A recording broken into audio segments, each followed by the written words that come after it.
शङ्कर हर हर शङ्कर जय जय शङ्कर। श्रुतिस्मृतिपुराणानाम् आलयं करुणालयं नमामि भगवत्पादशङ्करं लोकशङ्करं। सदाशिवसमारम्भं शङ्कराचार्यमध्यमाम् अस्मदाचार्यपर्यन्तं वन्दे गुरुपरम्परां। స్వామివారి పాదాలకు ప్రణమిల్లుతూ హిందూ ధర్మ ఛానల్ యాజమాన్యం పక్షాన, హిందూ ధర్మ ఛానల్ ప్రేక్షకుల పక్షాన, సిబ్బంది పక్షాన స్వామివారికి ప్రణామం సమర్పించుకుంటూ స్వామివారి యొక్క సుదీర్ఘమైన విజయయాత్ర ప్రత్యేకంగా ఈ రెండు రాష్ట్రాల ప్రజల్ని కూడా అనేక ఆసక్తికరమైన విషయాలు ఎప్పటికప్పుడు స్వామివారు పంచుకోవడం వల్ల వారిలో ఆధ్యాత్మిక చింతన పెరగడానికి, శాస్త్రం మీద గౌరవం పెరగడానికి, ఆచారాల మీద అభిమానం పెరగడానికి ఎంతో దోహదపడిందని నేను ప్రత్యేకంగా చెప్పనవసరం లేదు. కానీ స్వామివారు ఇచ్చిన ఈ అద్భుతమైన అదృష్టానికి మరొకసారి వారికి కృతజ్ఞతలు ఆవిష్కరించుకుంటూ, స్వామి మన భారతదేశంలో అనేక కులాలు ఉండడం వల్ల, అనేక మతాలు ఉండడం వల్ల అభివృద్ధికి ఆటంకం కలుగుతున్నది అని యువత పదే పదే దీని గురించి మాట్లాడుతూ, వారు మన సనాతన ధర్మాన్ని అర్థం చేసుకోవడానికి కొంత ఇబ్బంది పడుతున్నట్టుగా మనకి తోస్తున్నది. ఆ యువతకి మీ సందేశం గురించి ప్రార్థిస్తున్నాను స్వామి. అనేకతామే ఏకత, అది మన దేశ యొక్క గౌరవం, వ్యక్తిత్వం. ఏకం సద్విప్రా బహుధా వదంతి, బ్రహ్మమొక్కటే పరబ్రహ్మమొక్కటే అని తెలుగు సాహిత్యం చెప్తుంది. కొందరు అమ్మవారని, కొందరు ఆది భైరవుడని, ఎంత మాత్రము ఎవరు తలచినా అంత మాత్రమే నీవు అన్నారు. అంటే మన భారతదేశం యొక్క చరిత్ర అవగాహనలో లోపం, మన సనాతన వైదిక హిందూ ధర్మ యొక్క భావార్థం తెలుసుకోవటంలో లోపం, లేకపోతే దూరం. తత్వాలు ఉన్న గొప్ప తత్వాలు, బ్రహ్మసత్యం జగన్మిథ్య, సత్యం జ్ఞానం అనంతం బ్రహ్మ, ఈ గొప్ప తత్వాలు మనలో ఉన్నాయి. తత్వం ఉంది, కానీ విశదీకరించటం, వివరాలు, వివేచనం, వివేకంలో మనం దూరమైనాం కనుక గొప్ప వస్తువు ఉన్నా అంటే ఒక రత్నం ఉంటుంది, ఆ రత్నం వెతకదు, రత్నాన్ని మనమే వెతికి వెళ్ళాలి. నా రత్నం అన్విష్యతి మృగ్యతే హి తత్, అలా వెతుక్కోవాలి. అదే మనం అన్వేషణం అంటాం. అదే బ్రహ్మతత్వాన్ని అన్వేషణం చేశారు.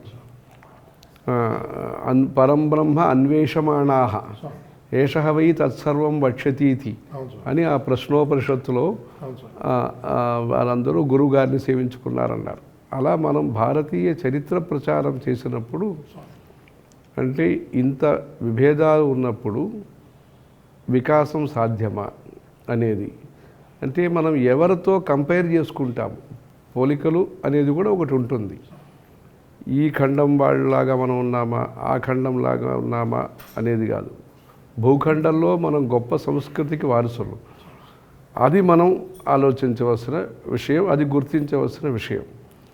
అలా మన చరిత్రని మన యువత తెలుసుకోవాలి. అంటే వేదం, పురాణాలు, ఆధునిక 5000 సంవత్సరాల చరిత్రము, అది అడ్మినిస్ట్రేషన్ అనేది వేరు, సంస్కృతి అనేది వేరు, వ్యాపారం అనేది వేరు, సర్వతోముఖ వికాసం అనేది వేరు. అలా మన భారతీయ జీవిత విధానం అనేది సర్వతోముఖ వికాసం, సమగ్ర వికాసం, ఆల్రౌండ్ డెవలప్మెంట్, ఆరోగ్యం, మనస్సంతృప్తి, వ్యాపారాభివృద్ధి, ప్రకృతి పరిరక్షణ. అంటే డెవలప్మెంట్ అని చెప్పి ఒక ఆయుధాలు, ఒక ఆర్థికం అనేది ముఖ్యమైన విషయం కాదు ఈ దేశానికి. ఈ దేశంలో ఆయుధం, శస్త్రవిద్య, అస్త్రవిద్య రెండు ఉన్నదే ఈ దేశంలో. విశ్వామిత్ర మహర్షి రాముల వారికి నేర్పించారు. అందుకని అస్త్రవిద్య, శస్త్రవిద్య ఉన్న దేశంలోనే ఒక శ్లోకం చెప్తారు, ఒక అగ్నిహోత్రి, ఒక మంత్రి వారి గురించి త్రినామ ఆద్యంత నామానౌ మహీక్షి దీక్షితా ఉభౌ శస్త్రే శాస్త్రే చ కుశలౌ ఆహవేషు హవేషు చ. ఆహవం అంటే యుద్ధం, హవం అంటే హవనం, హోమాలు. అలా ఇద్దరూ కలిసి పనిచేసిన దేశం ఈ దేశంలో. అవసరమైనప్పుడు వీర పరాక్రమాలు. ఈ మామూలు రోజుల్లో మనం ఉద్దేశ్యం మనకి ద్వేషం కాదు, విరోధం కాదు. అందుకని మన ఆత్మ పరిరక్షణమే, సెల్ఫ్ డిఫెన్సే మనకి ఉద్దేశం. కానీ మనలో అహింసాతత్వం మన భారతీయ మట్టి యొక్క మహిమ. అందుకని మన యువతకి మనం భారతీయ చరిత్రము, భారతీయ విజ్ఞానం యొక్క చరిత్రం, భారతీయ శాస్త్రం యొక్క చరిత్రం, ఇవన్నీ కూడా పొలిటికల్ హిస్టరీ, ఎకనామిక్ హిస్టరీ వరకే మాత్రం మనం పరిమితం కాకుండా భారతీయ మూల విజ్ఞానాన్ని మనం ఇంకా ప్రచారం కనుక చేస్తే వీటిలో ఉండే భారతీయ సొసైటీ ఫార్మేషన్ అంటే దీంట్లో ఆ రోజుల్లో కాల్కులేటర్ లేనప్పుడు, కంప్యూటర్ లేనప్పుడు, ఇతర దేశంతో వ్యాపార సంబంధాలు అరుదుగా ఉన్న ఈ సమయంలోనే మన వాళ్ళు ఎంతో గొప్పగా వ్యాపారం చేశారు, ఎంతో మంచిగా అడ్మినిస్ట్రేషన్ చేశారు. సమాజ సమరసత, అందరికీ కూడా పేదరిక ఉన్మూలనం అనేది కనకధారా స్తోత్రం ముందు చెప్పిన ఆయన శంకరాచార్యులు. అందుకని దేయం దీనజనాయిచ విత్తం అంటే ధర్మంలో సామాజిక తత్వం లేదు అనో, లేదు ధర్మం అనేది కటువైనది, కఠోరమైనది, లేదు కఠినమైనది అనే ఒక అభిప్రాయము, లేదు ధర్మం అనేది సంకుచితమైనది, సంశ్లిష్టమైనది అని కాకుండా ఈ ధర్మం యొక్క వాస్తవ తత్వాన్ని చెప్పగలిగే మహాపండితుల ద్వారా మనం అందిస్తే ఎలా మనం అందరి యొక్క కడుపు నిండటానికి మనం పబ్లిక్ డిస్ట్రిబ్యూషన్ సిస్టమ్ అని అడ్మినిస్ట్రేషన్లో లాంటి వాళ్ళు ఎలా చేస్తారో అలా మనం పబ్లిక్ ధార్మిక్ సిస్టాన్ని మనం ప్రచారం కనుక చేస్తే అంటే సనాతన ధర్మంలో విషయలోపం లేదు, వినియోగంలో అభావం ఉంది, లేదు దౌర్బల్యం ఉన్నది, ఒక దూరం ఉన్నది. దాన్ని మనం ఆలోచించి దాన్ని మనం కనుక చేయగలిగితే, మనం వితరణ చేయగలిగితే, ప్రజెంటేషన్ అండ్ డిస్ట్రిబ్యూషన్ అది చేస్తే అనేకతామే ఏకత అనే ఇన్ని సంవత్సరంగా ఇన్ని భాషలు, ఇన్ని నమ్మకాలు, అంటే విదేశీయ విశ్వాసాలు ఇక్కడ వచ్చే ముందు కూడా అనేక ప్రకారమైన జీవిత విధానం ఉన్న ఈ దేశంలో సామాజిక సమరసతని అద్వైత తత్వం మూలాన ఆదిత్యం, అంబికాం, విష్ణుం, గణనాథం, మహేశ్వరం అని ఉపాసనా పద్ధతి ద్వారా శంకరాచార్యులు భారతీయ సమైక్యత కోసము కృషి చేశారు. అది సాధించారు కూడా. దాంట్లో ఈ రోజుకి మనం బద్రీనాథ్ వెళ్తే అక్కడ రావల్ గారు అక్కడ ఉండటం, నేపాల్కి వెళ్తే మన దక్షిణ దేశానికి చెందిన వాళ్ళు అర్చకత్వం చేయటం, అలా భారతీయ యూనిటీ, దానికోసం యూనిట్లు చాలా ఉన్నా ఆ యూనిటీకి లోపం లేకుండా వారు చేశారు. అందుకని మనం ఇప్పుడు చేయాల్సింది భారతీయ చరిత్ర ప్రచారం. అందుకే మన కంచి స్వామివారు ఉట్టంకిత విద్యారణ్య ట్రస్ట్ అని పెట్టి మీలాంటి ఐఏఎస్ వాళ్ళని 100 వయసు అయిన ఐఏఎస్ ఆయన్ని కూడా ట్రస్టీగా పెట్టి పెద్ద ప్రముఖులందరినీ ఇప్పుడు ఇది వరకు 12 పుస్తకాలు ఆవిష్కరణమైనాయి. ఆ మొదటి పుస్తకం స్వామివారే ఆవిష్కరణ చేశారు. అలా వారికి ఈ పుస్తకాలు చదువుతున్నట్టుగా ఈ శిలాలేఖాలన్నీ స్వామివారు చదువుతారు, అంత సులభంగా చదువుతారు, చెప్తారు కూడా. దాని గురించి ఉట్టంకిత విద్యారణ్య ట్రస్ట్ అని పెట్టి మన భారతీయ సమాజం అంటే మౌనంగా ఎన్నో మంచి పని చేసింది. వాళ్ళు చేసిన ధర్మాన్ని వాళ్ళు ఎక్కువ చెప్పుకోలేదు, గుప్తదానం ఎక్కువ చేశారు, వాళ్ళు అంతర్వాహినిగా ఎన్నో చేశారు. దాని యొక్క ప్రభావమే మనకి ఈరోజు మనం ఈ వృక్షారోపణం అన్నీ చూస్తున్నాము. అందుకని భారతీయ చరిత్ర ప్రచారము, భారతీయ శాస్త్ర ప్రచారము, భారతీయ సమాజ విధానం యొక్క ప్రచారం చేస్తే ఇది ఒక విజ్ఞానం, ఇది ఒక వికాసం, ఇది ఒక విశ్వాసం. అందుకని దీనివల్ల అంటే వీళ్ళకి కమ్యూనికేషన్ గ్యాపే ముఖ్యంగా కారణం. కానీ వాళ్ళు వస్తుతత్వాన్ని వాళ్ళు తెలుసుకుంటే ఇంకా శ్రద్ధగా ఉండే యువత ఉన్నారు, వాళ్ళందరూ కలుస్తారు, బాగుంటుంది. సమాజంలోని మేధావి వర్గం సమాజ హితం కోసం ఏ విధమైన కార్యాచరణ అవలంబిస్తే బాగుంటుంది అని అనేక చర్చా గోష్ఠుల్లో వస్తుంది స్వామి.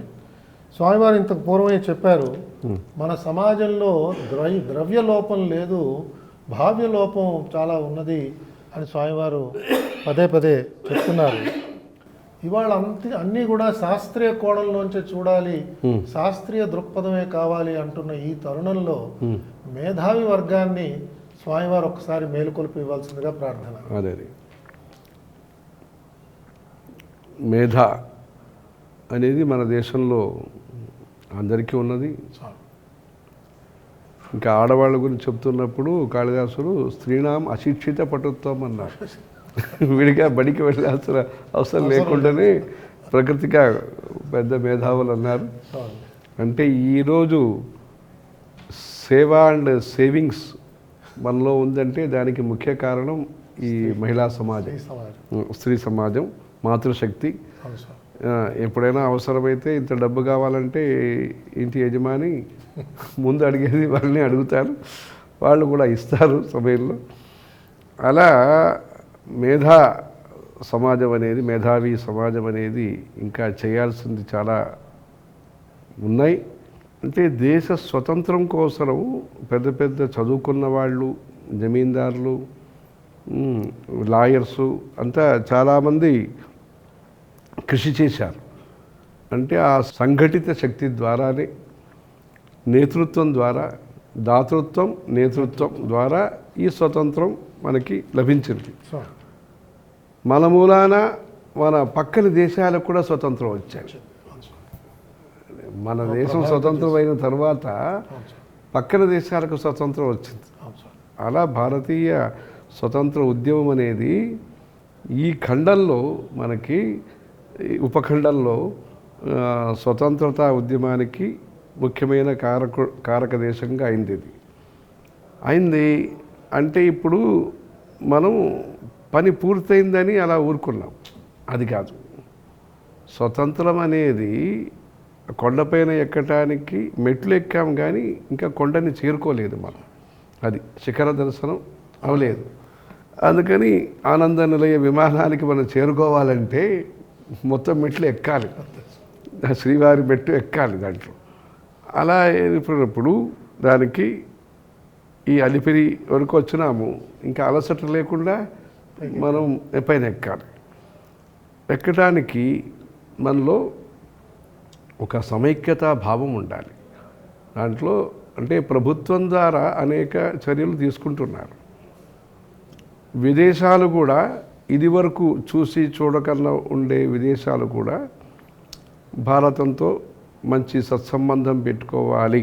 అది వ్యాపారం కావచ్చు, రాజకీయం కావచ్చు, ఇంకేదైనా ఆయుధ వ్యాపారం కానీ మొత్తానికి వాళ్ళు లౌకికపరమైన సంబంధాన్ని, ఇది పనికిరాని దేశము లేదు, ఇది మనకి సహకరించని దేశం అని దూరంగా ఉన్న, మనకు అవసరం లేదని, లేదు మనకు సమానమైన వాళ్ళు కాదు వీళ్ళని, ఆలోచనాపరంగా సమానమైన వాళ్ళు కాదు, లేదు ఆస్తిపరులు కాదు, లేదు వీరు సివిలైజ్డ్ సొసైటీ కాదు, నాగరికత ఉన్న దేశం కాదు, ఏదో అనేక కారణాలు అనుకున్నా చెప్పినా ఇప్పుడు పరిస్థితి మారింది కనుక వాళ్ళు విదేశం వాళ్ళు మనతో మాట్లాడటం, అది స్వార్థం కావచ్చు, ఇంకేదైనా మన సద్భావన కావచ్చు, మొత్తానికి విదేశం వాళ్ళు మనతో కలుస్తున్నారు. ఇది దేశంలో ఒక స్థిరత్వానికి, ఒక ఆర్థిక వికాసానికి ఇది సహకరిస్తుంది. కానీ మన వ్యక్తిత్వం మనలో ఉంటుంది. భారతీయ సంస్కృతి, భారతీయ కుటుంబ వ్యవస్థ, భారతీయ విద్యా విధానం, మనం వికాసం అనేది ద్రవ్యమే మాత్రమే కాదు అనుకుంటాం. సమగ్ర వికాసం, వ్యక్తిత్వ వికాసం మనలో ఉంటుంది. దానికి ఈ మేధావి సమాజం అనేది ఇంకా గైర్ రాజనీతిక్ నాన్ పొలిటికల్ లీడర్షిప్ కూడా ఈ దేశం యొక్క పునర్నిర్మాణానికి కావాలి. అది అంటే ఒక 1000 సంవత్సరాలు ఇబ్బందికి గురైన ఈ దేశంలో వెంటనే 75 సంవత్సరంలో మళ్ళా కొత్తగా అలా వస్తుందనేది మనం భావించటం కూడా భావ్యం కాదు. అందుకని కొంత సమయం పడుతుంది, కానీ వేగంగా మనం పనిచేయాలి. వేగంగా పనిచేయటానికి కమ్యూనికేషన్ స్కిల్స్ వచ్చినాయి, ట్రాన్స్పోర్ట్ వచ్చింది, ఇంకా ట్రాన్స్పరెన్సీ వచ్చింది, న్యాయ విధానం వచ్చింది, ఒకే దేశం అని ఒక ట్యాక్స్ కానీ రాకపోక కాబట్టి అన్నీ కూడా అడ్మినిస్ట్రేషన్ పరంగా దేశం ఒకటైంది.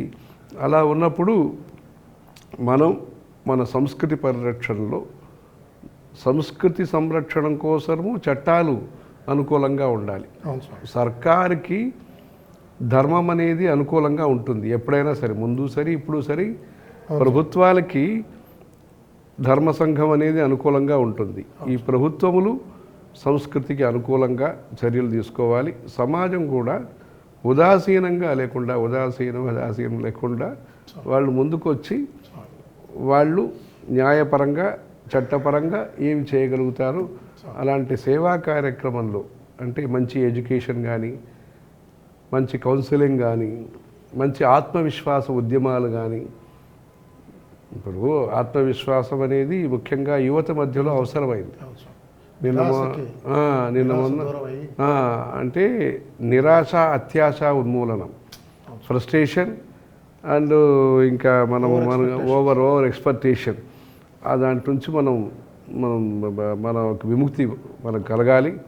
దానికోసం వీళ్ళు ఆత్మవిశ్వాస ఉద్యమాల్ని ఎవరైతే ముఖ్యంగా పెన్షనర్స్, ఆ రోజుల్లో స్వామివారు ఒక ప్రశ్నోత్తరి రాశారు.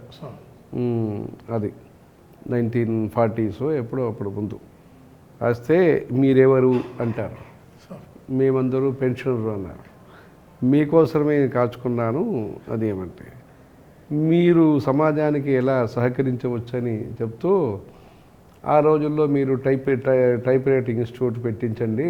ఆ రోజుల్లో అలా చిన్న చేసి అలా మైక్రో చారిటీ ఉద్యమం మనలో మొదలవ్వాలి. మైక్రో ఫైనాన్స్ లాగా మైక్రో చారిటీ, వారు చేయగలిగే సమాజ సేవని సంఘంగా ఉండి వాళ్ళు ఇప్పుడు ఉమ్మడి బియ్యం, ఉపిడి బియ్యం అది చెప్పి అలా మన స్వామివారు ప్రారంభించి వైశ్వదేవ ప్రతినిధి అన్నారు. దానికి వైశ్వదేవ యజ్ఞానుష్ఠానానికి ప్రతినిధిగా చెప్పారు. అది పిడికటి బియ్యం స్కీమ్ అని. అలా మన అందరూ కూడా కలిసి పనిచేస్తే, అంటే ఇంత పెద్ద విదేశ శక్తిని తట్టుకుని ఒక స్వతంత్రాన్ని పొందిన దేశము ఈరోజు ఆంజనేయ స్వామికి జాంబవంతుడు చెప్పినట్టుగా మీలో శక్తి ఉంది, మీరు సముద్ర లంఘనం చేసి సీతాదేవిని చూడగలుగుతారని గుర్తు చేయవలసిన ఒక సందర్భం ఉంటుంది. అందుకని అందరూ కూడా ఎవరు పిలుస్తారని కాకుండా వాళ్ళంతా వాళ్ళే వచ్చి అనాహూత అధ్వరం గచ్చేత్ అనే విధంగా ఇది ఒక యజ్ఞంగా భావించి దేశం యొక్క స్వాతంత్రాన్ని ఇంకా పై స్థాయికి తీసుకువెళ్ళేదానికి మేధావి ప్రజలకి తక్కువ ఏమి లేదు. ఇక్కడ సంతులనం కావాలి. విజ్ఞానము, విశ్వాసము, వికాసం, దీంట్లో సమంబా త్రివర్గం అంటారు శాస్త్రంలో. ధర్మార్థ కామానికి ఒక సంతులనం కావాలని శాస్త్రం చెప్తుంది, సమంబా త్రివర్గం. అందుకని ధర్మార్థ కామాలకి సంతులనం లాగా ఇక్కడ కూడా మనం ట్రెడిషను, టెక్నాలజీ దీన్ని మనం సమన్వయం చేసుకుని వెళ్తే మహత్తరమైన ఫలితాలు వస్తాయి. అంటే వేదంలో మహతే క్షత్రాయ మహత ఆధిపత్యాయ మహతే జానరాజ్యాయేత్యాహ అని చెప్తారు. మహతే క్షత్రాయ, పెద్ద శక్తి మన భారతం అనేది. మహత ఆధిపత్యాయ అంటే ఎవరిని కింద చిన్న చూపు చూసే దేశం కాదు ఇది. ఇది పేదవాళ్ళైనా సరే, చదువుకున్న వాళ్ళైనా సరే, ఎవరైతే అభ్యర్థి ఉంటారో ఎవరైతే లబ్ధి పొందుతున్నారో వారికి నమస్కారం పెట్టి దానం అందించే దేశం ఈ దేశం. అవును సార్. అందుకని అవును సార్. ఈ వామనావతారం అన్నీ చూస్తాం మనం. అలాంటి గౌరవం అనేది ఈ దేశంలో అందరికీ ఉంటుంది, అందరికీ పురస్కారం ఉంటుంది, కానీ తిరస్కారం ఉండే దేశం కాదు ఇది మనది. అందుకని అలాంటి భావనతో మనం ఈ ప్రయత్నాలు చేస్తే ఈ స్వాతంత్రం అనేది ఇప్పుడు నిర్వాచన క్షేత్రంలో కూడా, సార్. నిర్వచనం అంటే లక్షణ సమన్వయం, సార్.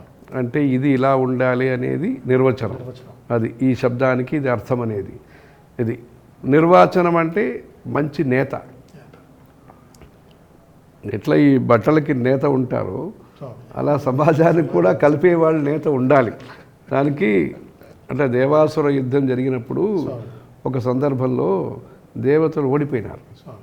తర్వాత అందరూ కలుసుకుని మాట్లాడుకున్నారు, ఇంత శక్తివంతులు అందరూ ఉన్నారు కదా, ఎందుకు మనం ఓడిపోయినామంటే రాజానం కరవామహ ఇతి తథేతి తే సోమం రాజానమకుర్వన్ తే సోమేన రాజ్ఞ సర్వాదిశో జయతి. సార్. అంటే మనకి ఒక నేత, నేతలు. ఒక లీడర్షిప్ అనేది, అంటే డీలర్షిప్ ఎక్కువ ఉంది కానీ లీడర్షిప్ మన దేశానికి అక్కడక్కడ కావాలి. అలా చేస్తే ఒకవైపు రాజకీయ ఉద్యమం చేత మంచి నిర్వాచనం, మంచి వాళ్ళని మనం మన నేత కింద తీసుకొచ్చి అట్లా సర్పంచ్ నుంచి అవును సార్. ప్రధాని వరకు, పట్వారి టు ప్రధాని అంత మంచిగా తీసుకొచ్చేది ఒకటి. భారతదేశం యొక్క అభివృద్ధి అనేది విశ్వశాంతికి ఉపకారంగా ఉంటుంది. అందుకని ఇప్పుడు అంటే విభజింపబడిన దేశమే ఇంత గొప్పగా ఉందంటే, అనేక ఇబ్బందుల మధ్యలోనే, అనేక అభిప్రాయాల మధ్యలోనే ఇంత వికాసం సంభవం అంటే, సార్. మనం కలిసి ఉండి మనం ఇంకా కృషి చేస్తే మనది అన్ని విధాల మన దేశం ఇంకా పెద్దగా అయ్యే అవకాశం ఉంటుంది. అందుకని అలాంటి ఉద్దేశంతో మన వాళ్ళందరూ సంకల్పం తీసుకుని, అంటే స్వతంత్రత ప్రాప్తి కోసం మన వాళ్ళు సంకల్పం తీసుకున్నారు ఆ రోజుల్లో. ఇప్పుడు స్వతంత్రత పరిపాలన సంకల్పం మన వాళ్ళు తీసుకుంటే అది ఆత్మ నియంత్రణతో కూడిన సెల్ఫ్ కాన్ఫిడెన్సు, సెల్ఫ్ కంట్రోలు, ఈ ఈ స్వార్థం లేని, అంటే స్వార్థం పరిమితమైన స్వార్థము, అపరిమితమైన పరార్థం. అది అలా రాముల వారి గురించి చెప్తారు, రక్షిత జీవలోకస్య స్వజనస్య చ రక్షిత. స్వజనమేవ రక్షిత అని కాకుండా స్వజనస్య చ రక్షిత అని ఒక తాత్పర్యంతో అందరూ పనిచేస్తే ఈ దేశం యొక్క భవిష్యత్తు చాలా బాగుంటుంది. మనం ఇప్పుడే స్వామివారు చెప్పినట్టుగా సంస్కృతి పరిరక్షణ గురించి స్వామివారు మాట్లాడారు. మనందరికీ తెలుసు ఆదిశంకరులు మన సంస్కృతి గురించి ఎన్ని విధాలుగా వారు మార్గదర్శనం చేశారో, అలాంటి ఆదిశంకరులకి కామకోటి పీఠానికి ఉన్న సంబంధం గురించి స్వామివారి భక్తులకి సెలవివ్వాల్సిందిగా కోరుతున్నాను. ఉపదేశం ద్వారా, మౌనం ద్వారా, సంచారం ద్వారా, తన తపస్సు ద్వారా ఈ భారతీయ సమైక్యతకి వారు కృషి చేశారు. అక్షరం ద్వారా సహస్రం వద ఏకం మాలిక అంటారు. మన భారతం అనేది శక్తి క్షేత్రం, పవిత్ర క్షేత్రం. పవిత్రమైన క్షేత్రంలో శక్తి అనుపయోగం కానీ శక్తి దురుపయోగం కానీ కాకుండా మనం చూసుకోవాలి. మంచి శక్తికి అవకాశం ఇస్తేనే ధర్మ ప్రచారం అవుతుంది. శక్తి దుర్వినియోగం కాకుండా ఉంటేనే శాంతి భద్రతలు ఉంటాయి. ఈరోజు ఎంటర్టైన్మెంట్ అని మనం స్వాతంత్రం అని పేరుతో ధర్మానికి, న్యాయానికి, శాంతికి దూరమైన విధానంలో ఈ అక్షరశక్తి కానీ శబ్దశక్తిని కానీ మనం వాడితే అది మనకిచ్చిన స్వాతంత్ర్యాన్ని మనం ప్రజాహితం లేకుండా ప్రజా సంక్షోభం కోసం చేసిన వాళ్ళు అవుతాం, ప్రజలకి ఇబ్బంది చేయించిన వాళ్ళు అవుతాం. అలా కాకుండా శంకరాచార్యులు భజగోవిందం భజగోవిందం అని వారు కనకధారా స్తోత్రంలో లక్ష్మీంచ దేహి మమ ధర్మ సమృద్ధి హేతు అని చెప్పి సమాజ హితం కోసరము వారు ఆధ్యాత్మిక ప్రగతి కోసం వారు కృషి చేశారు. దయ, వారు ఏదైతే షట్పదీ స్తోత్రంలో చెప్పారో అవినయం అపనయ విష్ణు దమయ మనః శమయ విషయ మృగతృష్ణాం భూతదయాం విస్తారయ తారయ సంసార సాగరతః అని వారు చెప్పిన ఉపదేశాన్ని వారు ఆచరించి అందరికీ మార్గదర్శకులుగా ఉంటారు. భూతదయాం విస్తారయ అంటే ఈ దేశంలో 72 దుర్మతాలు ఉన్న సమయంలో ద్విసప్తతి మతోచ్ఛేత్రే నమః అని చెప్పి వారు దానన్నీ కూడా ఖండించి అంటే ఈ అల్లరి ద్వారా ఏదో ఇబ్బంది కలిగించి అలాంటి కాదు, ఆ ఉపదేశం ద్వారా వారి యొక్క న్యాయపూర్వకమైన లాజిక్ వాదం ద్వారా శాస్త్రార్థం ద్వారా వారు ఖండించి వేద మతాన్ని, అంటే ఆయన మతమని శంకర మతమని విడిగా ఆయన స్థాపించలేదు, శంకర మఠాన్ని స్థాపించారు, శంకర మతం స్థాపించలేదు. వారు ఔపనిషదం తత్వం, వేదమే అందరికీ ప్రధానము, వేదమే మూలము, వేదమే ముఖ్యము, ఆ వేద అభిప్రాయమే సమాజ హితం కోసము మనకందరికీ కూడా మంచిది చేస్తుంది. అంటే అది ఆరోగ్యం కావచ్చు, ఆకలి లేకుండా ఉండే సమాజం కావచ్చు, దాహం లేని సమాజము అంటే నీటి కష్టం లేకుండా ఉండే సమాజం కావచ్చు, ముందు మీరు చెప్పినట్టుగా భావదారిద్ర్యం లేని సమాజం అంటే మంచి మాటలైనా మనం మాట్లాడవచ్చు, ద్రవ్య దారిద్ర్యమే కాకుండా భావదారిద్ర్యం లేని సమాజం, అందరూ మంచిగా ఉండాలని కోరుకునే సమాజాన్ని వారు వేదాని యొక్క అభిప్రాయాన్ని సదభిప్రాయాన్ని ప్రజల దగ్గరికి, అంటే ధర్మాన్ని ప్రజల దగ్గర తీసుకొచ్చిన వారు శంకరాచార్యులు. ప్రజలు ధర్మం దగ్గర వెళ్ళటం ఒకటి, ఆయన పాదయాత్ర చేసి కొండలు ఎక్కడో హిమాలయం వెళ్ళి ఎక్కడో కామాఖ్య ప్రాగ్జ్యోతిషపురం వెళ్ళి అక్కడ గుహలో అది శ్రీశైలంలో తపస్సు చేసి అహోబిలంలో తపస్సు చేసి అలా ఆంధ్రదేశంతో కూడా వారికి మంచి సంబంధం, మంచిగా ఘనమైన సంబంధం ఉన్నది, అక్కడే ఉండిపోతారని శ్రీశైలం గురించి కూడా వారు చెప్పటం, మన పెద్దస్వామి వారు అక్కడ శ్రీశైలంలో అక్కడ ఉండటం అదే అని అలా శంకరాచార్యులు కంచికి కూడా దగ్గరి వారు. అంటే 32 వయసులో వారు భారతం పూర్తిగా యాత్ర చేసి అక్కడక్కడ పీఠాలన్నీ స్థాపించి వారు సర్వజ్ఞ పీఠారోహణం కంచిలో చేసి,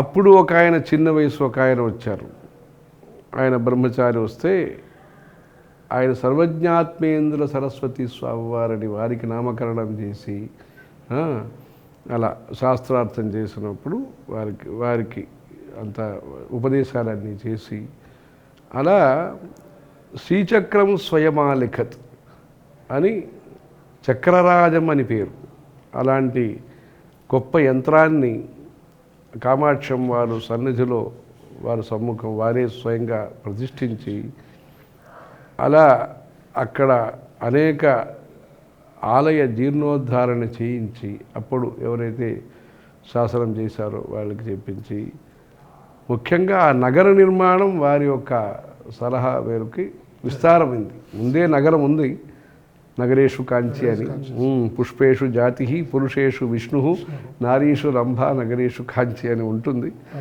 ఈ నగర నిర్మాణాన్ని విస్తరింపజేసి వారు అద్వైత తత్వాన్ని ఈ తరతరాలకి ప్రసారం చేయటానికి వారే మొదటి ఆచార్యులుగా ఈ కంచి కామకోటి పీఠంలో ఉండి, అలాంటి పరంపర 68వ పీఠాధిపతిగా మన శ్రీ శ్రీ శ్రీ చంద్రశేఖరే సరస్వతి స్వామివారు, 69వ పీఠాధిపతిగా శ్రీ శ్రీ శ్రీ జయేంద్ర సరస్వతి స్వామివారు.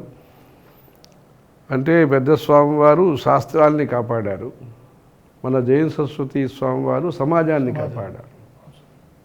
తర్కం మీమాంస ఆచారము, ఆచమనం నుంచి అగ్నిహోత్రం వరకు, అద్వైతం వరకు మన పెద్ద స్వామి వారు కాపాడారు. హిందూ సమాజంలో అనేక విశ్వాసాలు, అనేక సంప్రదాయాలు ఉన్న దేశ సంరక్షణం కోసము, ధర్మ సంరక్షణం కోసము ఈరోజు ఏదైతే ఒప్పందాలు సిఎంపి అని చేసుకుంటున్నారో కొన్ని సంవత్సరం కోసం, దాన్ని కామన్ మినిమం ప్రోగ్రాం కాకుండా కామన్ మ్యాక్సిమం ప్రోగ్రాం కింద మార్చినారు జయంత సరస్వతి స్వామి వారు. వైద్య వ్యవస్థ అంటే ధర్మం యొక్క అవగాహనని వారు సరైన అవగాహన తీసుకొచ్చారు.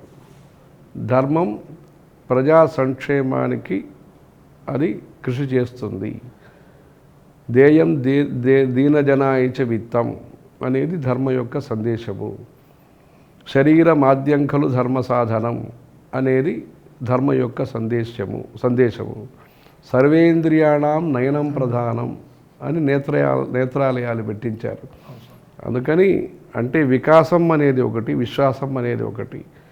ధర్మం అనేది పరమార్థానికి ఉపయోగపడుతుందని కాకుండా మనకి లౌకికంగా పదార్థానికి ఉపయోగపడుతుంది, భౌతిక వికాసానికి ఉపయోగపడుతుందనే విషయాన్ని అందరి మధ్యలో అంటే పత్రికా రంగంలో, రాజకీయ రంగంలో, చట్టం, లీగల్ ప్రొఫెషనల్సు, ఇంకా మేనేజ్మెంట్ ప్రొఫెషనల్సు అందరి మధ్యలో ఉన్న ధర్మానికి దూరం అని కాకుండా ధర్మం అనేది ప్రజలకి దగ్గర ఉంటుంది, ప్రజల వద్దకు ధర్మం అనే విషయాన్ని తీసుకొచ్చారు. అందుకని కంచి అనేది ఒక నాభిపీఠం, అంటే కింద వాళ్ళని పై వాళ్ళని కలుపుతున్న పీఠం కంచిపీఠం, ఓడ్యాన పీఠ నిలయ. అందుకని అక్కడ శరీరం, శారీరక మీమాంస రెండిటికి కలయిక కంచి. అంటే మీరు తత్వం కావచ్చు, అద్వైత తత్వం కావచ్చు, కడుపు నిండటం కావచ్చు, మనస్సు నిండటం కావచ్చు, రెండింటినీ సమన్వయం చేస్తూ, సంతులనం చేస్తూ, అంటే ముఖ్య విషయానికి లోపం లేకుండా, మూల విషయానికి అభావం లేకుండా మూలాధార శృతిగా ఇది ఉంటుంది. దీనికి మూలాధారం శృతి, వేదాలు. అందుకని వేదం ద్వారా మనకి ద్వేషం లేని సమాజాన్ని నిర్మాణం చేయటం, మనకి దారిద్ర్యం లేని సమాజం నిర్మాణం చేయటం, ఆరోగ్యమైన సమాజాన్ని నిర్మాణం చేయటం, అందరిలో ఉండే మంచితత్వాన్ని మనం సేకరణ చేసి మకరంద సారంలాగా మన అందరికీ ప్రజలకి అందించటం. అలా వివేక చూడామణిలో, భజగోవిందంలో, ప్రపంచ సారములో స్వామివారు ఏదైతే చెప్పారో భగవత్పాదాచార్యులు, ఆ భగవత్పాదీయ అభిప్రాయాన్ని కొత్త కొత్త పథకాల ద్వారా ప్రజల దగ్గరికి తీసుకొచ్చి మళ్ళా ఈ భారతం అనేది సర్వోన్నతమైన గొప్ప దేశంగా వికసించి తద్వారా విశ్వశాంతి రావటానికి ఈ త్వయి మయిచ అన్యత్ర ఏకో విష్ణు వ్యర్థం కుప్యసి మయి అసహిష్ణు అనేది చెప్పారో, సర్వస్మిన్నపి పశ్య ఆత్మానం సర్వత్ర ఉత్సృజ భేద అజ్ఞానం భజగోవిందం భజగోవిందం అనేది చెప్పారో, ఆ తత్వాన్ని సిద్ధాంతపరంగా అంటే సమయం కావచ్చు కానీ తొందరపడకుండా స్వామివారు ఇంత మంచి ఫౌండేషన్ చేశారు, ఆయన ప్రణాళిక చేశారు. ప్రణాళిక అంటే దాని ప్రచార ప్రణాళిక, ఆచార ప్రణాళిక ఇది చేసి మంచి ఒక మూల స్తంభాన్ని నిలబెట్టారు. అందుకే స్వామివారు అంత 90 వయసు తర్వాత కూడా అంటే ప్రతి దశాబ్దంలో వారి యొక్క స్కీమ్లు చూస్తే ఆశ్చర్యం వేస్తుంది. అదే వారు వచ్చిన కొత్తల్లో శాస్త్రము, అద్వైత సభ, తర్వాత 21 సంవత్సరాలు భారతదేశ పర్యటన, ప్రయాగ క్షేత్రం నుంచి కాశీకి నడక ప్రయాణం. ఆ రోజుల్లో ఇంత పెద్ద మూవింగ్ టౌన్ అంటారు, స్వామివారి పరివారం మూవింగ్ టౌన్, అది నడుస్తున్న నగరం, అది ఇంత పరివారం. దాంట్లోనే వేద పాఠశాల ఉండేది, దాంట్లోనే సన్నాయి వాళ్ళు వచ్చేవాళ్ళు, అంత అంత పెద్ద పరివారంతో అప్పుడు ఈ భాగ్యనగరం కూడా 1933లో వచ్చి ఇక్కడే ఒక కాచిగూడ పక్కన ధర్మసత్రం ఉంది, అక్కడ విడుదల చేశారు. ఇంకొక ఆయన ఒక ఇంజనీర్ గోపాలయ్యర్ అని ఉంటే అక్కడ 40 రోజులు ఉన్నారు స్వామివారు అక్కడ. అలా తర్వాత వేద ధర్మశాస్త్ర పరిపాలన సభ, సంస్కారాలు ఎందుకు, ఈ 40 సంస్కారాలు, నామకరణం కానీ, జాతకర్మ కానీ, అన్నప్రాశనం కానీ, కర్ణవేదం కానీ, ఇలాంటి సంస్కారాలన్నీ కూడా మన హిందూ ధర్మంలో ఉండే సంస్కారాల యొక్క అంతరార్థం ఏమి, దాని యొక్క ప్రణాళిక, ఆచరణ విధానం ఏమి, ఇదంతా చెప్పారు. తర్వాత షష్ఠ్యర్థపూర్తి ట్రస్ట్ అని మంత్రాల్ని కాపాడారు, మంత్రవేత్తల్ని కాపాడారు. మనది ఉద్దేశము శాస్త్రాల్ని రక్షించాలి, శాస్త్రజ్ఞుల్ని పోషించాలి. అది విద్యాకో రక్షణ కర్ణ, విద్వానంకో పోషణ కర్ణ. అది అలా విద్యారణ్య భాష్యం ఎవరైతే చదువుకున్నారో ఎందుకు దూరం అవుతున్నారు ప్రజలు ధర్మానికి, అర్థం చేసుకోలేకపోవటమా, లేదు అందుబాటులో లేక కారణమా, లేదు భయమా, అజ్ఞానమా, అశ్రద్ధన, ఏమి కారణమని స్వామివారు పరిశీలించి వీటి అన్నిటినీ కూడా ఏ విధంగా దానికి సమాధానం చేయాలో అలా ఒక్కొక్క దశాబ్దంలో ఒక్కొక్క పని చేశారు, కార్యక్రమం తీసుకున్నారు. అంటే స్వామివారు ఆమూలాగ్రం పరిశీలించి అందరికీ కూడా భక్తిభావం మనసులో పెరగాలి, అందరూ సేవా కార్యక్రమం చేసే అవకాశం ఉండాలి. అది తర్వాత వేద భాష్యం అయిన తర్వాత వేద సంరక్షణం 17 రూపాయలు తీసుకుని విరాళాలు, నెలకు ₹1, పోస్టేజ్ కోసరం 5 రూపాయలని. అది తర్వాత చరిత్ర నిర్మాణం, ఉట్టంకిత విద్యారణ్య. తర్వాత షడంగం వేదానికి 90 వయసు తర్వాత అర్చక సంక్షేమం, గ్రామంలో ఉండే అర్చకులకి, అంటే గ్రామదేవత ఆలయాలు, ఎల్లమ్మ, ఇంకా అనేక పోచమ్మ, ఈ గ్రామదేవత శివాలయాలు, విష్ణు ఆలయాలు, కృష్ణస్వామి రెడ్డియార్ అని జస్టిస్ ఆయనకి చెప్పి ట్రస్ట్ అన్ని, అంటే ఎవరైతే మంచి ధనికులుగా ఉంటారో వారి యొక్క నెల జీతం ఇవ్వండి అని చెప్పి. అది తర్వాత ధర్మ ప్రచారాలు, బొట్టు పెట్టుకోండి, ముగ్గులు వేయండి, వీధిని పంచాయత్ లెవెల్లో, స్ట్రీట్ లెవెల్లో ధర్మ ప్రచారం ఎలా చేయాలని 93 వయసులో శిష్యుల ద్వారా కంచిలో ఉండే ప్రజల్ని వార్డు ప్రజల్ని పిలిపించి 5 నిమిషాలు 10 నిమిషాలు వారికని కేటాయించి స్వామివారు, అంటే ప్రధానమంత్రులతో రాష్ట్రపతులతో మాట్లాడిన స్వామి, లేదు వారితో కూడా మాట్లాడగల మౌనం పాటించిన స్వామి దిగి వచ్చి వాళ్ళకని సమయం ఇచ్చి పిలిపించి మాట్లాడి, అలా ఒక సమయంలో పోలీస్ కమిషన్ కమిటీ అని వచ్చింది. వాళ్ళ దగ్గర అడిగారు స్వామి, అంటే పిల్లలు కొందరు స్కూల్ నుంచి వెళ్ళిపోతున్నారే, కనిపించట్లేదే, అది గుర్తించారా అని. అంటే స్వామివారు అందరి యొక్క సంక్షేమంలో గుర్తుపెట్టుకుని అలా చేశారు. అందుకని కంచి అనేది అందరి యొక్క వికాసంలో తన యొక్క దృష్టిని, అంటే అస్సాం కావచ్చు, మేఘాలయ కావచ్చు, సిక్కిం కావచ్చు, అండమాన్ కావచ్చు, గోవా కావచ్చు, కశ్మీర్ కావచ్చు, ప్రదేశం కానీ, భాష కానీ, సమాజాలు కానీ, అంటే ప్రభుత్వం తరఫున కొన్ని మంచి పనులు చేస్తున్నప్పుడు దాంతో సహకరిస్తారు. ఏది ప్రభుత్వం చేయవలసిన పనులు కానీ కొంత దూరమైనారంటే దేంట్లో అవసరం ఉందో దాన్ని చూసి ఏది మనం ప్రైమరీగా చేయాలి, ఏది ప్రైమ్గా చేయాలని ప్రాథమిక ప్రయారిటీస్ ఫిక్స్ చేసి ఉన్న సాధనాల్ని పెట్టి దాంట్లో ప్రశాంతమైన పర్యావరణానికి ఈ మన స్వామివారిద్దరూ కూడా సమాజ నిర్మాణము, శాస్త్ర నిర్మాణం అని ఆ కార్యక్రమాలు చేశారు. ఆ దృష్టితో ఈరోజు కూడా భక్తులందరూ కూడా ఈ సేవా కార్యక్రమాన్ని విద్య, వైద్యం, వేదం అని ఆ 3 రంగాల్లో కూడా త్రివేణి అందరూ చేస్తుంటారు. అలా మంచి కార్యక్రమం ద్వారా దేశిక రూపేణ దర్శిత అభ్యుదయం అని కంచి కామాక్షం వారు ఆచార్య స్వరూపంలో మనకి ఈ మంచి దారిని చూపిస్తుంది. అలాంటి మంచి కార్యక్రమాలు.